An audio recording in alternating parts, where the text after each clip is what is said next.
આજની ખાણીપીણીની આદતોને કારણે લોકોમાં અનેક બીમારીઓ જોવા મળી રહી છે। તે જ સમયે મોટાભાગના નાના બાળકો બજારોમાં ઉપલબ્ધ જંક ફૂડનો વધુ ઉપયોગ કરે છે। શું તમે જાણો છો કે ફાસ્ટ ફૂડ ખાવાથી બાળકોને ઘણી બીમારીઓ થઈ શકે છે? આજે આ રિપોર્ટમાં અમે તમને જણાવીશું કે ફાસ્ટ ફૂડ ખાવું બાળકો માટે કેટલું જોખમી બની શકે છે।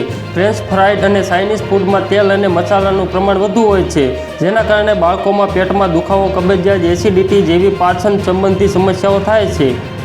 આ સિવાય ચાઇનીઝ ફૂડમાં લોટ વધુ હોય છે, જેના કારણે બાળકોમાં સ્થૂળતા જેવી સમસ્યા થઈ શકે છે।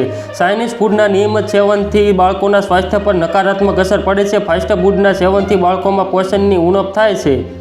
આટલું જ નહીં, કેટલાક બાળકો એવા છે જેમને જંક ફૂડ ખાધા પછી એલર્જી થઈ શકે છે। ડિસ્ક્લેમર: અહીં આપવામાં આવેલી કેટલીક માહિતી મીડિયા રિપોર્ટ પર આધારિત છે।